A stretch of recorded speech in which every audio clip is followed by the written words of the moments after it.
Conventional fire alarm system का connection किस तरह से होता है। थ्योरी तो हमने देख लिया कि फायर अलार्म सिस्टम क्या होता है, उसके कंपोनेंट्स कौन कौन से होते हैं। आज हम लोग जो है वो उसके कनेक्शन के बारे में देखेंगे कि डिटेक्टर्स पैनल के साथ में किस तरह से जो है वो कनेक्ट होता है। तो इसमें हम लोगों ने पहले देख लिया, समझ लेना है कि कौन सा डिटेक्टर का नाम क्या है। तो जिसमें साइड में से आपको जाली दिखाई देती है तो वो कौन सा है, स्मोक डिटेक्टर। और जिसके सेंटर में जो है वो थर्मल लेग लगा हुआ है, वो क्या है, हीट डिटेक्टर। ये रिस्पांस इंडिकेटर है, ये हूटर है, ये एमसीपी है। ये दोनों, ये दो जोन के हैं, ये जोन 1 है और ये जोन 2 है। तो सबसे पहले हम लोग जो है वो पैनल को समझ लेंगे कि पैनल हमारा जो कौन सा है।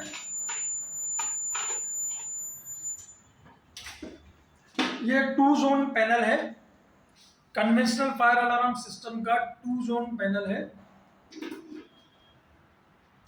ये सर्किट बोर्ड है, इसके अंदर जोन 1 और जोन 2, Z1 Z2। Z1 मतलब जोन 1 और Z2 मतलब जोन 2। तो दो केबल अलग अलग, जोन 1 के लिए अलग केबल लगेगा और जोन 2 के लिए अलग केबल लगेगा। अब इसका कनेक्शन किस तरह से होगा वो हम लोग देख लेंगे। तो केबल के अंदर जो है वो हमने फेज यानी पॉजिटिव जो है वो हमने Z1 में डाला है, नेगेटिव न्यूट्रल हमने जो है वो किस में डाला है, ग्राउंड में, GND ग्राउंड लिखा हुआ।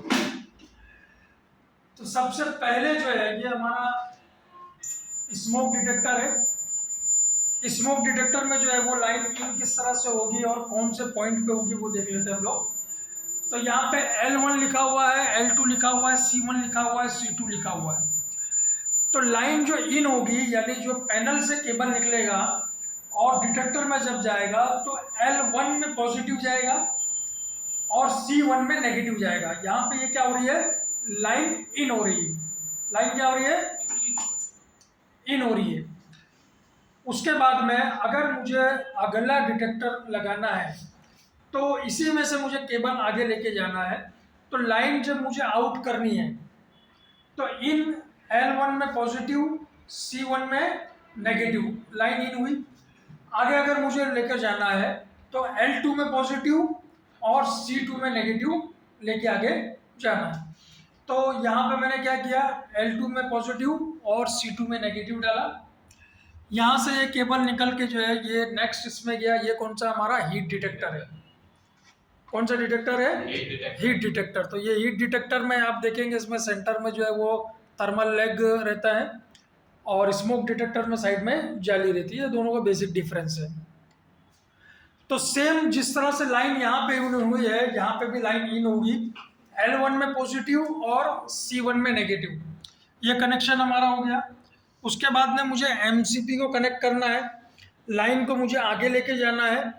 तो L2 में पॉजिटिव निकालेंगे और C2 से नेगेटिव निकालेंगे और ये लाइन जो है वो आगे MCP में लग जाएगी। अच्छा, इसके साथ में मुझे रिस्पॉन्स इंडिकेटर अगर लगाना है, जिसको हम लोग RI रिस्पॉन्स इंडिकेटर हम लोग उसको बोलेंगे। तो जब रिस्पॉन्स इंडिकेटर को हमको कनेक्ट करना रहता है तो रिस्पॉन्स इंडिकेटर को कनेक्ट करने के लिए S1 से पॉजिटिव निकालेंगे और C2 से नेगेटिव निकालेंगे। S1 से पॉजिटिव निकालेंगे और C2 से नेगेटिव निकालेंगे। और रिस्पॉन्स इंडिकेटर के अंदर जो है वो प्लस माइनस की साइन रहेगी। तो प्लस पे जो है वो पॉजिटिव और माइनस पे जो है वो नेगेटिव लगा देंगे। तो इस तरह से जो है ये हमारा जोन 1 का कनेक्शन कंप्लीट होगा। उसी तरह से जो है सेम उसी पैटर्न से जो है ये हमारा जोन 2 का कनेक्शन होगा। तो जोन 2 यानी Z2 यहाँ पे लिखा हुआ है, Z2 में पॉजिटिव और ग्राउंड में नेगेटिव, यहाँ से केबल निकलेगा। और इसी सेम पैटर्न पे जैसे हमारा L1 C1 L2 C2 ये कनेक्शन हमने किया, इन और आउट किस तरह से करना है। तो यहाँ पे ये 2 स्मोक डिटेक्टर लगे हुए हैं, इसके साथ में रिस्पॉन्स इंडिकेटर लगा हुआ है और नीचे जो है ये MCP यानी मैनुअल कॉल पॉइंट लगा हुआ है। तो ये हमारा कनेक्शन है पूरा। आई होप कि आप लोगों को समझ में आया होगा। अगर किसी का कोई सवाल है तो पूछ सकते हैं। तो लास्ट में एक रजिस्टर लगेगा और उस रजिस्टर की वैल्यू जो है वो 4.7K की वैल्यू है। ये रजिस्टर है जो एंड ऑफ लाइन के लिए, EOL एंड ऑफ लाइन मतलब आपको लाइन को एंड करना है, आखिरी आपने डिटेक्टर लगाया, उसके बाद में कोई डिटेक्टर आपको और नहीं लगाना है, तो लास्ट में जब आप केबल निकालोगे तो आपको नेगेटिव और पॉजिटिव के बीच में क्या करना है, 4.7 के वैल्यू का रजिस्टर लगा देना है ताकि लाइन वहां पे एंड हो जाए। फॉर एग्जाम्पल जैसे आपने 1 2 3 ये यहाँ पे आपको लाइन एंड करना है, तो इसके लास्ट में आपको क्या कर देना है, रजिस्टर लगा देना है। और अगर आपको आगे डिटेक्टर और भी लगाना है तो आप क्या करोगे, ये रजिस्टर निकाल के और लाइन को आगे कंटिन्यू करोगे। बराबर? तो समझ में आया आप लोगों को? किसी का कोई सवाल? उसके बाद में last one is hooter. Detector हमने देख लिया, रिस्पॉन्स इंडिकेटर, और ये हमारा हुटर है, यानी ये नोटिफिकेशन डिवाइस है, साउंडर है। अगर कोई स्मोक या हीट डिटेक्ट होती है, फायर डिटेक्ट होती है, तो मैसेज जो है वो पैनल को जाता है और पैनल जो है वो हुटर को एक्टिवेट कर देता है, और ये काफ़ी जो है वो तेज साउंड करता है ताकि लोगों को जो है पता चले और लोग जो है वहाँ से इवेक्यूएट यहाँ निकल के जा सके। तो ये तेज आवाज़ के लिए, ताकि लोगों को इंटीमेशन मिले, इसके लिए जो है हुटर का इस्तेमाल किया जाता है। इसके अलावा स्ट्रोब्स का भी इस्तेमाल होता है। तो स्ट्रोब्स के अंदर साउंड और लाइट दोनों, साउंड और फ्लैश लाइट दोनों होता है। ठीक, तो अभी हम लोग जो है वो उसका एक प्रैक्टिकल भी करके देख लेंगे कि किस तरह से जो है वो स्मोक डिटेक्ट होता है, पैनल पे कैसे मैसेज आता है, और हुटर किस तरह से जो है वो साउंड करता है। तो ये पूरा प्रैक्टिकल हम लोग अभी करके देख लेते हैं।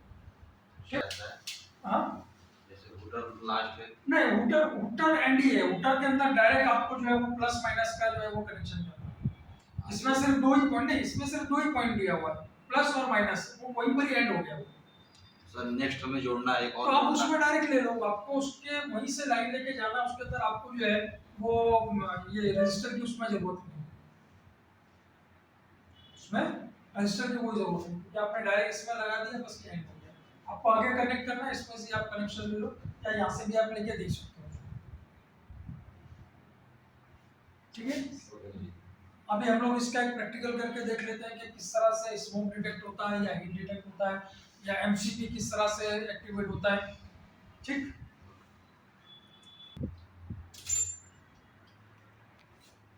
हम लोग पहले जो है फायर कंट्रोल पैनल को समझ लेते हैं कि फायर कंट्रोल पैनल के ऊपर जो है वो जो अलग अलग बटन्स दिए हुए हैं वो किस तरह से काम करते हैं।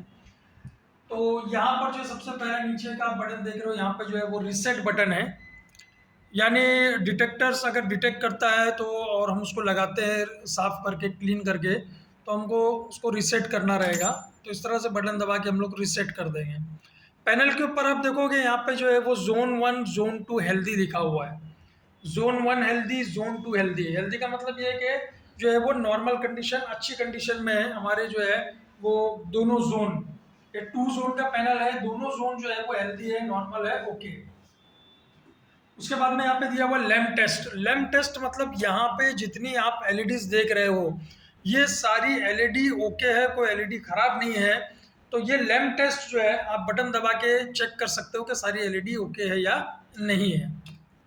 उसके बाद में साइलेंस का बटन दिया हुआ है, यानी हुटर बजना अगर चालू हो गया है और आपको चेक करना है कि सही में फायर लगी है या नहीं लगी है, तो टेम्पररी जो है वो आप इसको साइलेंस कर सकते हो हुटर को।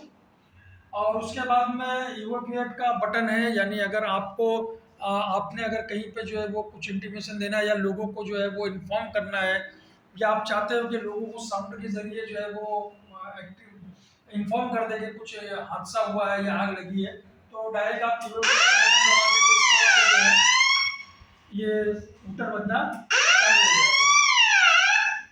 यानी अगर स्मोक डिटेक्टर या हीट डिटेक्टर ने कोई फायर या आग डिटेक्ट नहीं करी है, आपने देख लिया है या ऐसा कुछ हादसा होता है, तो आप अगर चाहते हो कि लोगों को इसका इंफॉर्मेशन मिल जाए डायरेक्ट, तो आप इवोक्यूएट का बटन दबा के जो है वो इस तरह से हुटर को एक्टिवेट कर सकते हैं। ठीक है, तो यहाँ पे आप देख रहे हो ये जोन 1 और जोन 2 लिखा हुआ है, ये जोन 1 और ये जोन 2। अब हम लोग जो है वो डिटेक्टर्स को डिटेक्ट को फायर स्मोक या हीट करके देखते हैं हम लोग किस तरह से। पहले जो है वो हम लोग ये यहाँ पर जोन 1 का स्मोक डिटेक्टर है।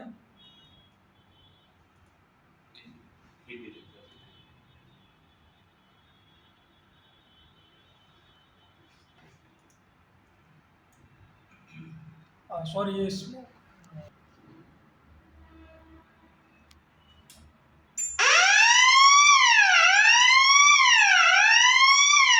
मैं उसको साइलेंस कर देता हूँ। मैंने अभी फिलहाल उसको साइलेंस किया हुआ है, लेकिन यहाँ पे जो है वो फायर इंडिकेशन हमको दिख रहा है, ये फायर की एलईडी जल गई है। अच्छा, जोन 1 के अंदर फायर डिटेक्ट हुआ है, तो ये जोन 1 की फायर की लाइट दिखा रहा है। आप पैनल पे देखोगे डिस्प्ले पे, तो यहाँ पे जोन 1 फायर लिखा हुआ आ रहा है। और जिस डिटेक्टर ने फायर या स्मोक डिटेक्ट किया है, तो उसकी एलईडी जो है वो स्टेबल हो गई है। पहले आप देख रहे तो ब्लिंक कर रही थी, लेकिन अभी ये कंटिन्यू जल रही है। तो इसका मतलब जो है वो इस डिटेक्टर ने स्मोक डिटेक्ट किया। इस तरह से हमको पता चलेगा। अब ये होने के बाद आपने देख लिया सारी चीज़ें ओके हो गई, तो आप उसको जो है वो रिसेट कर देंगे। और रिसेट करने के बाद आपको ये करना है कि इसको स्मोक को आपको इसमें से क्लीन कर देना है। स्मोक को आपको क्लीन कर देना है, नहीं तो बार बार जो है वो स्मोक अंदर घूमेगा और बार बार अलार्म हो जाएगा। अभी हम लोग जो है वो हीट डिटेक्टर को एक्टिवेट करके देख लेते हैं।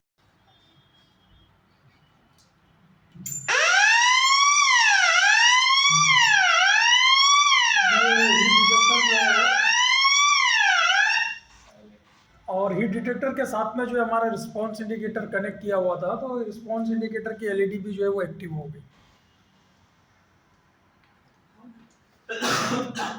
इसको रिसेट कर देते हैं हम लोग।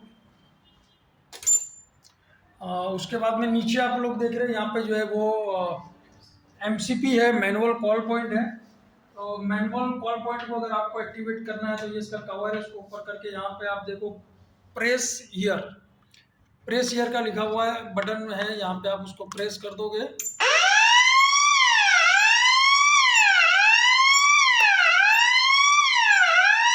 हीटर बजना चालू हो जाएगा। इसी तरह से यहाँ पे आप देख रहे हो कि दूसरा एक टाइप का जो है वो एमसीपी लगा हुआ है, और यहाँ पे ब्रेक ग्लास वाला एमसीपी लगा हुआ है। यानी यहाँ पे ऑप्शंस दिया हुआ है, और यहाँ पे आपके साथ में यहाँ इसके डिटेक्टर के एमसीपी के साथ में हैमर लगा हुआ है। इन इमरजेंसी, किसी भी इमरजेंसी में जो है वो आप इस ग्लास को ब्रेक करके इसको एक्टिवेट कर सकते हैं। इसके अंदर जो सेंटर में बटन लगा हुआ है, वो बटन जो है वो ग्लास की वजह से प्रेस किया हुआ है। जैसे ही आप ग्लास को ब्रेक करेंगे, तो ये बटन रिलीज हो जाएगा और हीटर बजना चालू हो जाएगा। बराबर।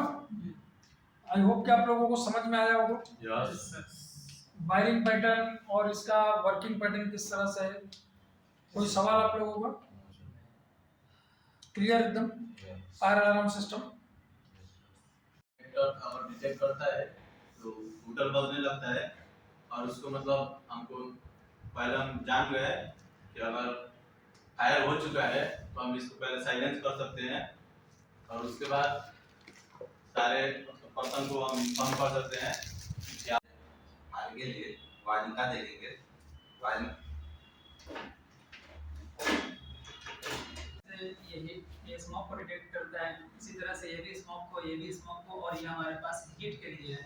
और अगर इन केस ये सब डिटेक्ट नहीं करता है और हमको मैनुअली हमको किसी को इन्फॉर्म करना है, बिल्डिंग वालों को जितने लोग हैं वहाँ पे इन्फॉर्म करना है कि अभी फायर लग गई है, और अभी तक हमारा डिवाइस अभी तक सबसे पहले दो टर्मिनल होते हैं, पॉजिटिव टर्मिनल और नेगेटिव टर्मिनल। तो पॉजिटिव टर्मिनल को हम अगर कनेक्ट करेंगे किसी डिटेक्टर से वायर, तो L1 में पॉजिटिव जाता है और C1 में नेगेटिव जाता है। वही को ऐड करना होगा दूसरा डिटेक्टर, तो L2 में डिटेक्टर में डिटेक्ट हुआ है। तो इधर ये फायर अलार्म पैनल है, रीसेट करता रीसेट करते स्टार्ट। और लैब टेस्ट में सर जितना भी में माइनस, C1 में माइनस, C1 में माइनस हम्म। इन करेगा। और